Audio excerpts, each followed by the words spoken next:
Before we dive into the names, pause for a second and imagine this. 7 young men standing at the edge of a dream so big it scared even the people who believed in them first. Now imagine being the one responsible for shaping that dream, protecting it, controlling it, and sometimes surviving it.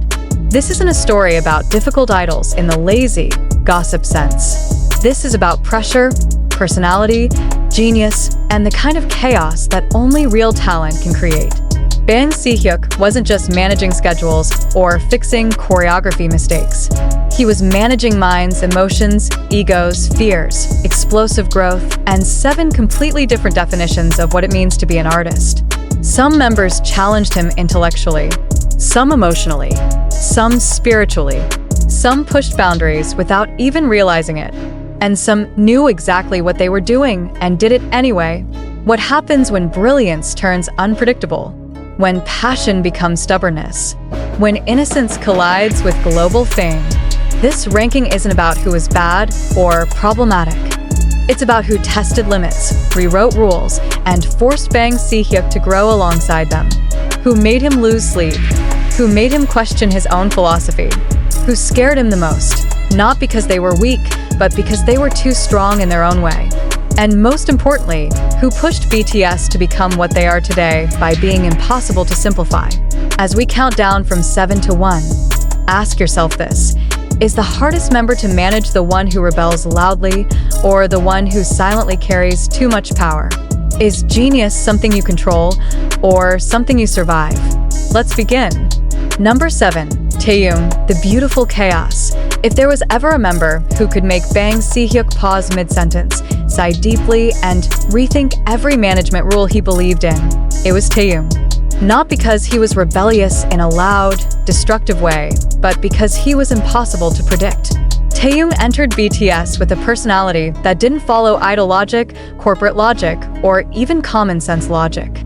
He lived by emotion, instinct, and moments. One day, he was the quiet observer sitting in a corner, absorbing the room like a poet. The next, he was bursting with childlike energy, saying something so unexpectedly honest it left managers scrambling to interpret it for the public. For Bang Si-hyuk, managing Taehyung wasn't about discipline, it was about translation. How do you protect someone who refuses to wear a mask? How do you guide an artist who doesn't even fully understand where his own emotions will take him next? Taehyung's genius wasn't technical in the beginning. It was raw, emotional, and deeply human. That rawness made him magnetic on stage and dangerously vulnerable off it. He questioned concepts, struggled with scripted personas, and often reacted emotionally to pressure rather than strategically. During BTS's early years, when survival mattered more than expression, this was terrifying for a CEO. Taehyung wasn't difficult because he disobeyed. He was difficult because he felt everything too deeply. Loss hit him harder. Criticism stayed longer. Fame confused him more than it thrilled him. Bang Si-hyuk reportedly saw Taehyung as someone who needed space rather than control, but space in the idol industry is a luxury. Each comeback, each interview, each global appearance meant trusting Taehyung to stay grounded while being emotionally exposed to millions. And yet, this very unpredictability became his power. Taehyung forced the system to soften. He proved that vulnerability could be strength, that not every idol needed to be polished to perfection to be loved. From a management perspective, that's a nightmare. No script, no formula, no guarantees. But from an artistic perspective, it was revolutionary. Bang Si-hyuk didn't tame Taehyung. He learned to protect him. And that's why Taehyung ranks at number 7, not because he caused the most problems, but because he challenged the industry's idea of control without even trying. He was the reminder that some stars don't shine because they're managed well, they shine because they refuse to be managed at all. Number 6, Jimin, the silent storm. Jimin was never the kind of challenge that explodes in front of you. He was the kind that builds quietly, beautifully, and dangerously beneath the surface. For Bang Si-hyuk, managing Jimin wasn't about fixing mistakes or controlling behavior, it was about holding back a storm that Jimin himself often refused to acknowledge. From the very beginning, Jimin carried an almost terrifying level of self-awareness. He knew when he was good, but more importantly, he knew when he wasn't perfect. And that awareness became his greatest strength and his heaviest burden. As a performer, Jimin was obsessive in the purest sense of the word. He didn't practice to be better than others. He practiced to escape the version of himself he thought wasn't enough. For management, this is one of the hardest personalities to guide because external success never quiets internal doubt. No award, no chart ranking, no standing ovation could convince Jimin that he had done enough. Bang Si-hyuk once hinted that Jimin's intensity worried him, not because he lacked talent, but because he demanded too much from himself. The pressure of debuting with a contemporary dance background in a hip-hop focused group, the fear of being seen as replaceable, the constant need to prove his worth through performance rather than words, all of it made Jimin emotionally volatile in ways that didn't always show on camera. He smiled easily, laughed softly, and reassured others while quietly tearing himself apart backstage. Managing that kind of emotional contradiction is exhausting because you're not fighting rebellion. You're fighting self-destruction masked as dedication. Jimin's hunger for approval pushed BTS forward artistically, but it also forced Bang Si-hyuk to step into a role beyond CEO, almost like a guardian. There were moments when Jimin's perfectionism affected his health, his confidence, and his sense of identity. Pulling him back without dimming his fire required delicate balance. Too much praise felt empty to Jimin. Too much criticism cut too deep. And yet, when the music started, Jimin transformed into something unstoppable, fluid, emotional, precise, and devastatingly sincere. That transformation was both the reward and the risk. Bang Si-hyuk had to trust that Jimin's inner storm wouldn't swallow him whole. Jimin ranks at number 6 not because he caused chaos outwardly, but because his battles were internal, constant, and invisible. He reminded management that the most dangerous struggles aren't the loud ones. They're the ones no one sees until it's almost too late. Number 5, RM, the dangerous brain. Managing RM was never about attitude, discipline, or effort. It was about power, intellectual power. From day one, Bang Si-hyuk knew he wasn't dealing with a typical trainee. RM wasn't just smart. He was sharp in a way that could reshape conversations, challenge authority, and redefine direction. He didn't ask questions to be difficult. He asked questions because he genuinely needed answers that made sense. And in an industry built on hierarchy and obedience, that alone can feel threatening. RM had opinions about lyrics, concepts, philosophy, politics, identity, and the responsibility of being heard by millions. For a CEO, that's both a blessing and a nightmare. Bang Si-hyuk once admitted that RM made him think more than any other member. That sounds like praise, and it is, but it also reveals the strain. You can't easily manage someone who understands the system as deeply as you do, sometimes deeper. RM read books managers didn't expect idols to read. He referenced thinkers, poets, and social issues when others were just trying to survive the schedule. Every album discussion became a debate. Every concept meeting felt like a university seminar mixed with a business negotiation. RM didn't want to just sell music, he wanted meaning. And meaning complicates timelines, branding, and risk assessment. There were moments when Bang Si-hyuk had to decide whether to rein in RM's thoughts or let them lead the group into uncharted territory. That's terrifying when you're responsible for 7 lives and an entire company's future. RM's leadership added another layer of complexity. As the group's leader, his words didn't just influence fans, they shaped the members' self-perception. If RM doubted something, others felt it. If RM believed deeply, others followed without hesitation.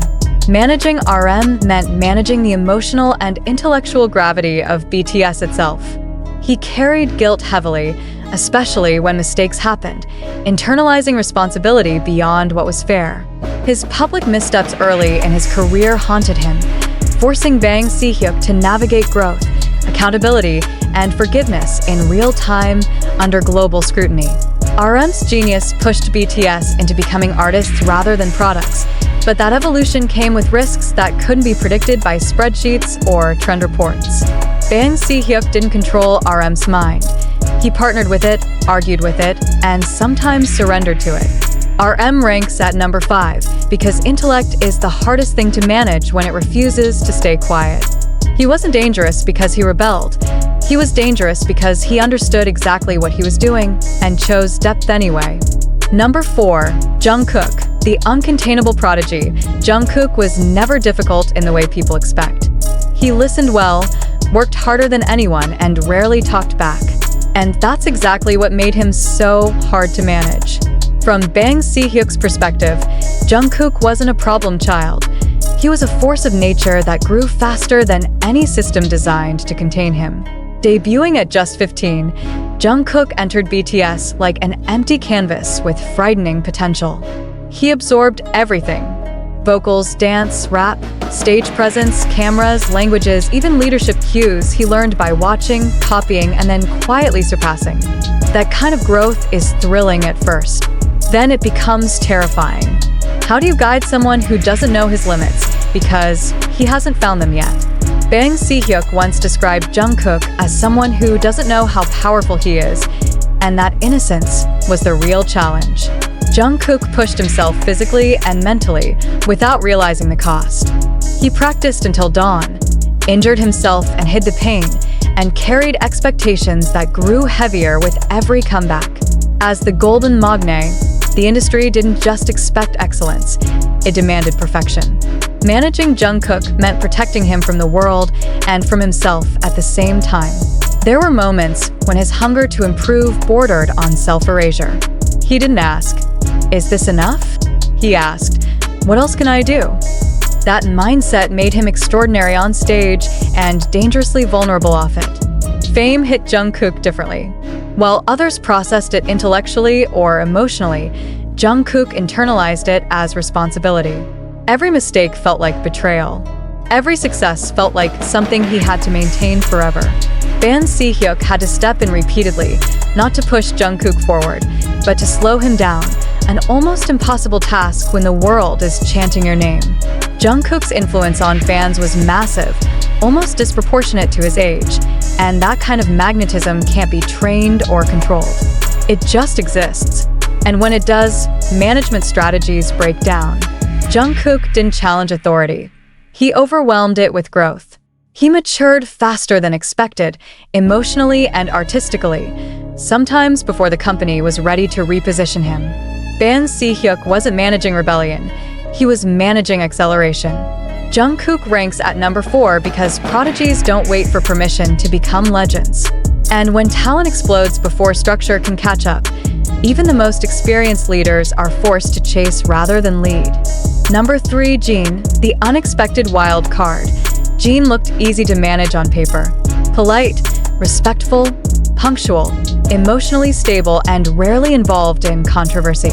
And yet, for Bang Si-hyuk, Jin became one of the most surprising challenges in BTS, not because he resisted the system, but because he refused to be defined by it. Jin entered the company without the typical idol background. No years of dance training, no underground rap history, no burning childhood dream of stardom.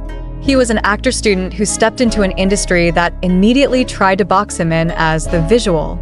That label was supposed to simplify management. Instead, it complicated everything. Jin was smart enough to see the trap early. He understood that visuals expire if they don't evolve, and Bang Si-hyuk quickly realized that Jin wasn't going to settle for being decorative. What made Jin difficult wasn't arrogance, it was quiet resistance. He worked obsessively on vocals to close the gap with members who had trained for years. He trained his body past its limits despite having the least natural flexibility. And while others expressed frustration openly, Jin masked his pressure with humor. That humor became both his shield and his weapon. He joked to survive, joked to deflect, and joked to protect the younger members from the weight of failure. From a management point of view, that's dangerous, because you don't know when someone is actually breaking. Jin rarely complained. He rarely asked for help. He simply endured. Bang Si-hyuk had to learn that Jin's emotional honesty didn't come in tears or anger. It came in silence and sarcasm. As BTS grew, Jin's role evolved into emotional stabilizer, and that responsibility wasn't assigned. It was assumed. He felt obligated to be strong so others could fall apart safely. Managing someone who carries invisible responsibility is exhausting because burnout arrives without warning. Jin also challenged hierarchy in subtle ways.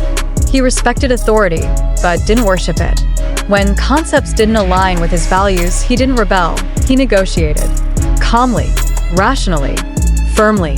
That kind of confidence forces management to listen, because it's rooted in self-respect rather than defiance. Bang Si-hyuk once hinted that Jin surprised him the most over time, transforming from the member he worried about into someone he relied on. But that transformation wasn't easy to manage. Jin ranks at number 3 because the hardest people to read are often the ones smiling the most. And when strength comes disguised as humor, even experienced leaders can underestimate the pressure building underneath. Number 2, Suga. The unmovable truth. Suga was never interested in being manageable. And that was clear from the very beginning. For Bang Si-hyuk, dealing with Suga wasn't about shaping talent or correcting behavior. It was about negotiating with someone who already knew who he was and refused to dilute it. Suga didn't raise his voice, didn't seek attention, and didn't play the idle game unless it aligned with his values. That kind of authenticity sounds admirable, but in a tightly controlled industry, it's one of the hardest traits to work with. Suga spoke when something mattered, and when he did, it cut straight to the core.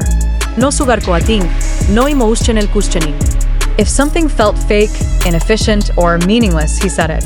Bang Si-hyuk has openly acknowledged that Suga challenged him the most musically. Suga didn't just want success, he wanted ownership. Over lyrics, over production, over sound direction. He treated music like survival, not a product. That intensity came from his past, growing up with financial hardship, injuring himself while delivering food, questioning whether chasing music was worth risking everything.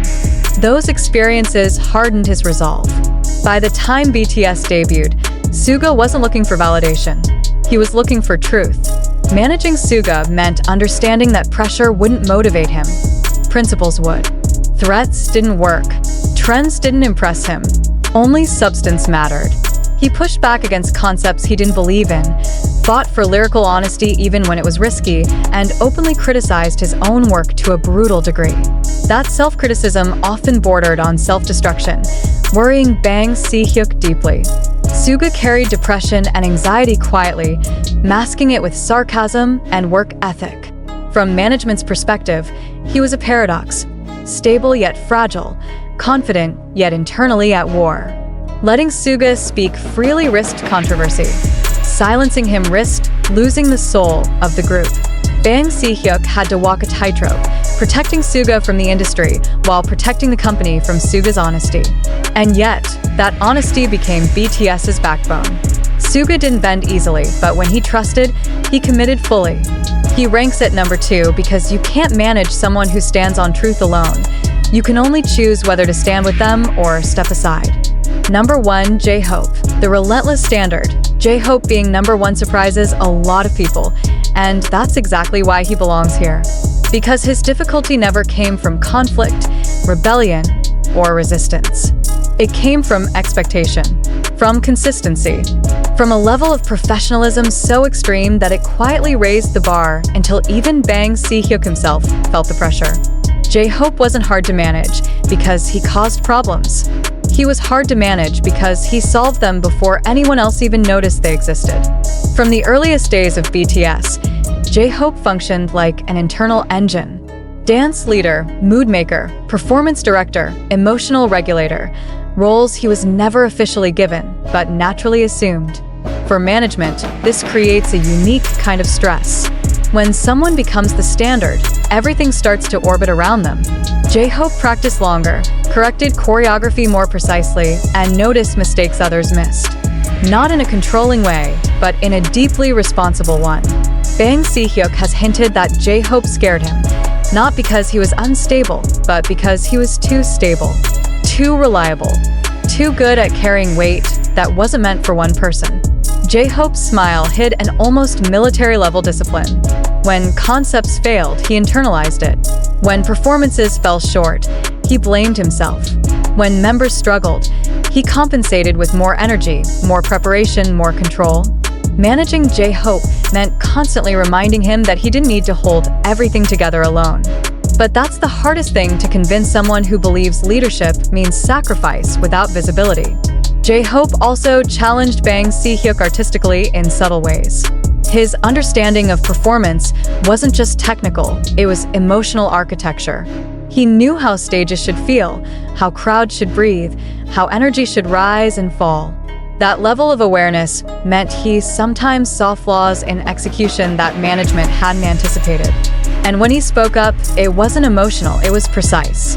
That precision forces accountability. You can't dismiss it. J-Hope's solo growth added another layer of complexity. As his individual artistry expanded, so did his internal conflict between personal expression and group responsibility. Bang Si-hyuk had to manage someone who would always choose the group over himself, even when it cost him.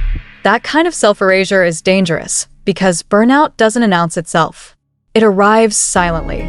J-Hope ranks at number 1 because he embodied the nightmare every leader secretly fears. The person who holds everything together so well that if they ever stop, everything could collapse. He wasn't difficult because he pushed against the system. He was difficult because he became the system, and no one should have to carry that alone.